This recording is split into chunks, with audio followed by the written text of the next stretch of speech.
씀이니라. 아멘. 하나님 아버지, 오늘도 우리에게 하루를 허락하여 주시고 하나님 앞에서 기도하며 주님 앞에 은혜를 구하고 그 은혜로 하루를 살아낼 수 있는 특권을 주시니 감사합니다. 허물과 죄가 많아 주의 앞에서 원수가 될 수밖에 없었으나 예수의 보혈로 주님의 자녀 삼아 주신 은혜를 감사합니다.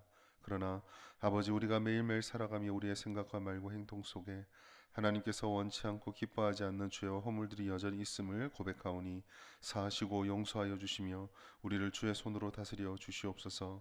우리의 매일의 신앙이 우리의 것을 찾고 누리고 쌓아가는 신앙이 아니라 하나님을 닮아가는 변화와 성숙의 신앙이 될 수 있도록 우리의 인생을 주님의 손으로 붙잡고 주장하시고 이끌어 주시옵소서. 세상 속의 빛과 석으로 우리를 불러주신 하나님, 어둠이 가득한 세상 속에서 우리가 보고 체감하는 것들이 너무나 막중하고 무겁지만 우리의 능력으로 감당할 수 없어 주님께 기도합니다.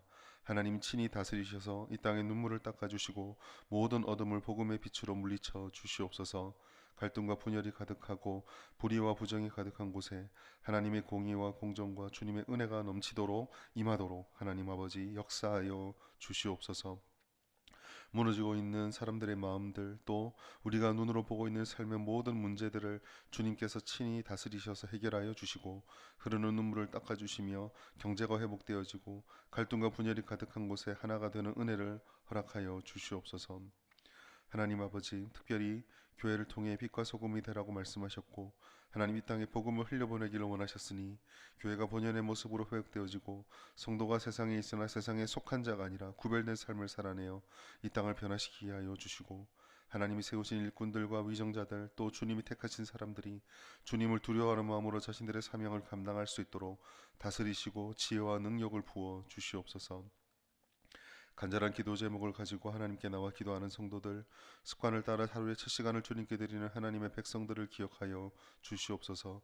부르짖을 때 크고 비밀한 일을 보이신다 하셨고 우리가 기대하고 기도하는 것보다 더 큰 일을 이루실 하나님의 선함을 의지하고 부르짖사오니 우리가 기도할 때 우리의 삶의 문제들이 해결되어지고 질병이 낫고 우리의 마음에 세상이 줄 수 없는 평안과 위로가 넘치게 하여 주옵소서.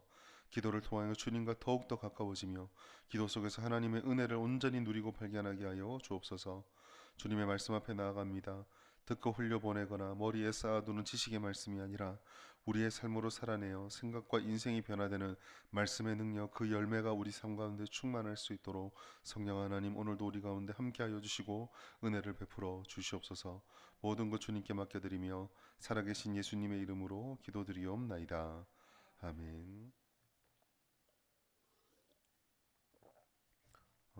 2장 13절부터 오늘 읽었던 말씀은 유명한 성전 정화 사건의 말씀입니다.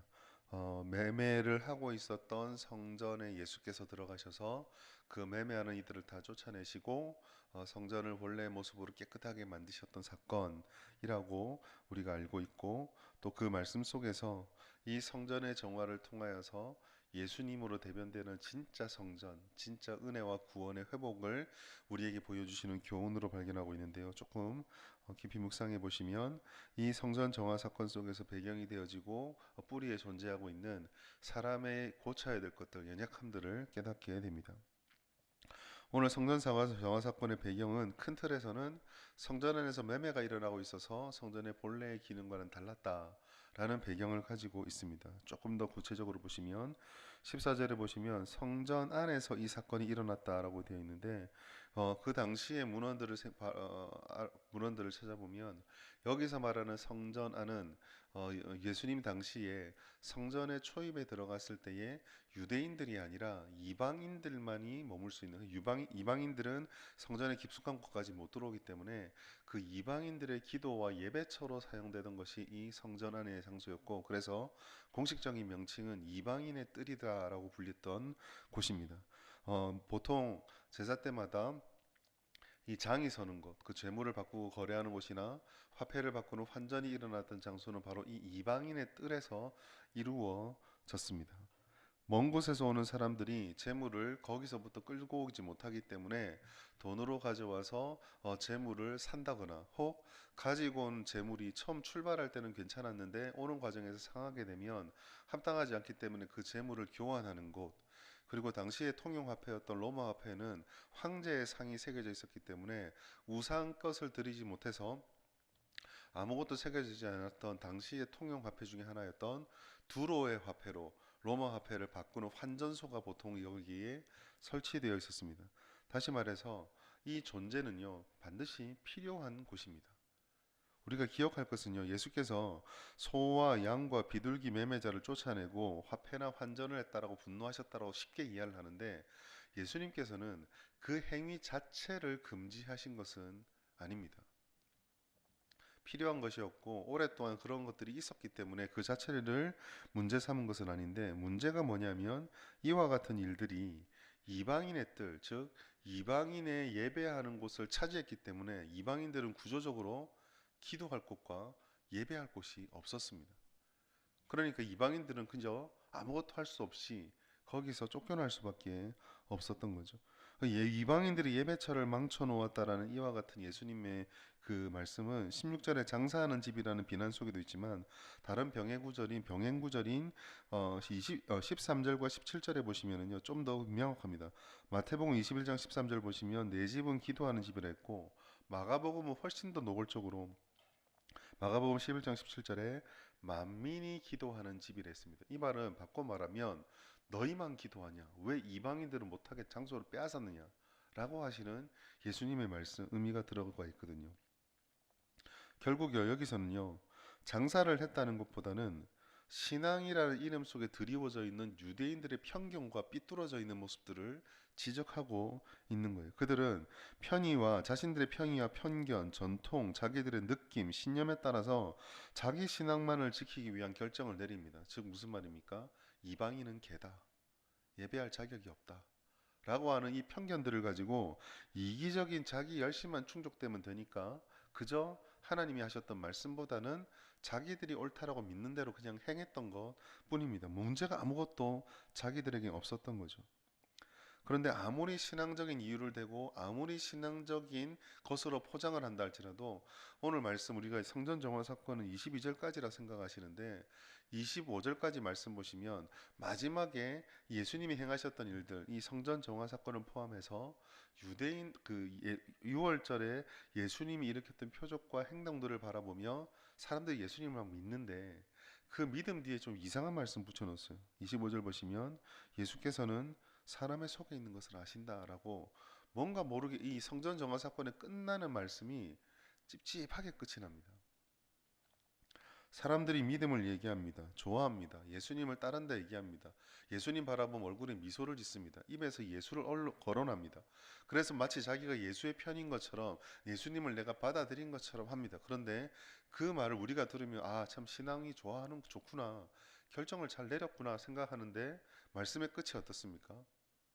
그렇게 말하는 그 본심의 속을 예수님이 다 아시고 있다는 거. 이게 진짜 신앙인지 아니면 신앙의 가면이 씌워져 있는 자기 포장인지, 그게 이제 잘 드러난 게 성전 사건이거든요. 제사를 잘 드리고자 하는 신앙의 열심처럼 보였지만 자신들의 마음속에 이방인들에 대한 편견이 교묘하게 끼어 들어와서 이방인들이 무슨 예배 장소가 필요해? 라고 생각하는, 하나님께서 만민이 기도하는 집이라고 말씀을 했는데도 불구하고 자기의 것들이 먼저 드러나는 이 본심의 모습들을 예수께서 우리에게 보여주고 있는 거죠. 겉으로는 가장 중요한 성전 제사를 위한 결정으로 보입니다. 제대로 된 제물을 드려야지, 와서 화폐를 잘 바꿔서 우상 숭배를 하면 안 되지, 얼마나 신앙적인 좋은 이유입니까? 그러나 그 이면에 속해져 있는 본심의 추구, 자기 열심이었고 자기 만족이었고 전통과 편견이었고, 혹자는 이 거래 뒤에는 이 이방인의 뜰을 처음부터 차지하지 못했을 것인데, 또 여기에 들어오고 싶은 수많은 사람들이 있을 것인데 들어온 사람이 있고 못 들어온 사람이 있다라면, 분명히 그 사이에 이 성전을 관장하는 종교 지도자들과의 이면 결여가 있었을 것이다 라는 이야기까지도 추정을 합니다. 뭐가 됐던 거룩한 신앙을 위한다는 명분으로 이루어지는 자기 추구의 현장이 여기서 드러나고 있었고, 그러다 보니 기도는 하나님을 향하는 것이고 예배는 하나님 중심으로 자기의 모든 것들을 재조정해야 되는데, 하나님을 예배한다는 명분을 내세우고 자기 자신의 것이 더 강화되고 있는 이 모습을 예수께서는 허락하지 않으셨던 거죠. 과연 이 성전에서 이루어지는 모든 것들의 주인이 하나님인가 아니면 사람인가? 이것을 행동으로 보여줬던 것이 성전에 있는 모든 매매한 이들을 쫓아내는 모습으로 나타났던 것입니다. 그 이후에 예수께서 하시는 말씀, 이 성전을 헐어라, 내가 사흘 동안 일으킬 것이다라는 사건은 어, 이런 일종의 예표죠. 예표적으로는 진정한 성전이 되시는 예수님에 대한 예표이지만 또 한편으로는 우리가 지어야 될 신앙의 건물이라는 것, 우리가 지어야 될 신앙이라는 것이 결국은 예수를 높이 드러내는 예수 중심으로 다 재편이 되어야 한다는 것을 우리에게 말씀해 주고 있습니다. 우리가 신앙으로 지어야 되는 것은요, 우리의 전통의 견고함도 아니고 우리가 기대하고 있던 것들이 이루어짐도 아니고 우리의 바라는 것들의 열매 맺어짐도 아니라 모든 것들이 끝난 뒤에는 예수가 남아야 되고 예수님의 뜻이 이루어지고 드러나야 하는 거죠. 우리 신앙으로 지어가야 되는 것, 우리 교회가 우리의 삶이 내 삶이 생각하고 말하고 행동하는 것을 통해서 마지막에 도착되어야 되고 그 도착할 때까지 내 동기, 내 마음, 내 생각, 결정들을 주관하는 것이 예수 성전이어야 한다라는 것입니다. 예수의 이름을 내세웠지만 제사의 이름을 내세웠지만 거기에 이방인의 편견과 유대인들에 대한 자기들의 자부심과 자신들이 가지고 있는 생각들이 그 이면에서 더 중요했던 이 성전의 오염과 똑같은 일들이 우리 속에 있어서는 안 된다라는 거죠. 오늘 말씀이 우리에게 주는 것은 그렇기 때문에 예배를 잘 드리느냐 이게 아니라 예수 중심에 되는 신앙의 집을 내가 지어가고 있는가. 조금 무섭게 노골적으로 말하자면요, 하나님 중심이 아니고도 제사는 얼마든지 드릴 수 있다라는 것도 이 성전 정화 사건 배경 뒤에 존재하고 있는 것입니다. 예수를 가장하고 예수를 이야기하지만 실제로 짓고 있고 내가 생각하고 말하고 결정하는 모든 것들은 결국 나의 만족과 내 마음 깊은 곳에 자리 잡고 있는 내 정서들, 뭐 그게 감정이 될 수도 있고 지식이 될 수도 있고 내가 가지고 있는 삶의 체계일 수도 있고 내가 오랫동안 쌓아왔던 경험일 수도 있지만 그런 것이 아닌가를 물어보시는 거죠. 그리고 예수님께서 한마디를 하십니다. 나는 마음을 다한다. 그렇게 말하고 그렇게 행동하는 예수께 와서 야 예수님 정말 대단하십니다. 예수님만이 정말 뭔가 특별한 선생님이다. 웃고 와서 예수님께 막 박수를 치지만 그 뒤에 있는 사람들의 마음속에 예수님이 아니라 저 예수가 주는 빵, 예수가 주는 떡, 예수가 주는 포도주가 좋다. 예수가 저는 주는 저 신비함이 되게 독특하다. 라고 하는 그 마음을 예수께서 아시다라는 거죠. 여러분, 우리가 역사를 잘 보시면은요.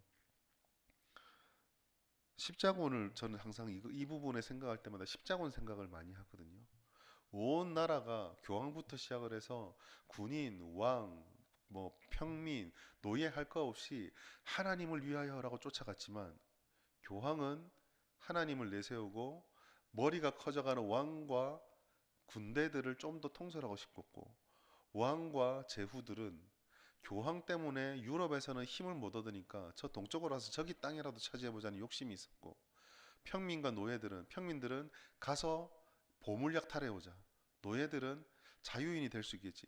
이 주님을 앞에 내세웠지만 결국 자기 목적을 가지고 달려갔던 이들이 120년 동안 어떤 범죄를 주님의 이름으로 저질렀는지 여러분 한번 그 인터넷에 가셔가지고 십자군 전쟁을 쳐보시면은요.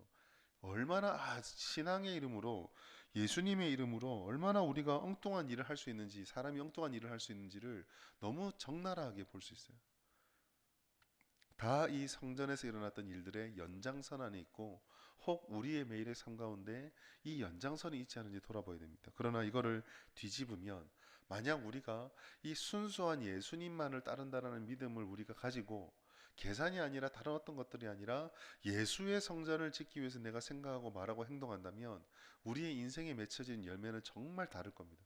교회가 맺을 수 있는 열매는 정말 상상을 초월하는 우리가 전혀 기대할 수 없었던 예수의 열매를 맺게 될 것입니다. 그래서 오늘 우리가 기도해야 될 것은 우리 가운데 이 예수 중심의 신앙, 순결하고 순수한 이 예수 중심의 신앙이 깊어지도록 나의 생각과 말과 행동을 하나님 씻어주시고 만져주시고 주장하여 주십시오. 그래서 오늘 나의 삶의 하루가 내가 결정하는 모든 것들이 내가 생각하는 말과 행동들이 예수님이 기뻐하시는 진짜 성전의 열매를 거두는 우리의 인생이 되게 하여 주시옵소서.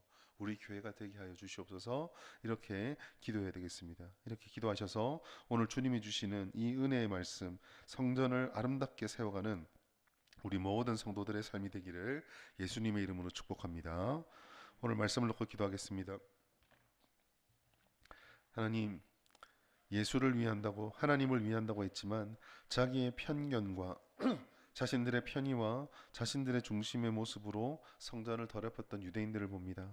하나님, 이들과 같은 결에 서지 않게 하시고 오직 예수 중심의 신앙, 순결하고 순수한 그 신앙으로 깊어지게 하시고, 주님이 약속하시는 예수 성전의 열매들을 거두는, 예수 중심의 열매를 거두는 우리의 인생이 되게 하시고 또 우리 교회가 되게 하여 주시옵소서. 말씀을 놓고 기도해 주시고 우리 교회를 위해서 기도하겠습니다. 방금 말씀드린 것처럼 우리 진주 성북교회가 예수 중심의 본질 신앙을 회복하고 하나님이 주시는 진정한 부흥, 세상이 말하는 규모와 양적 팽창의 부흥이 아니라 정말 주님 앞에서 본질의 모습을 회복하는 진정한 초대교회의 부흥을 회복하는 그런 은혜를 주시옵소서.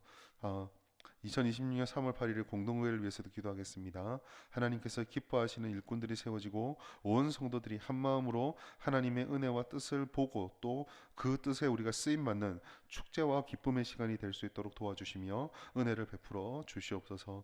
우리 교회를 위해서 기도해 주시고 마지막으로 각자 기도 제목으로 기도하신 후에 안녕히 귀가하시겠습니다. 주의 이름 한번 부르고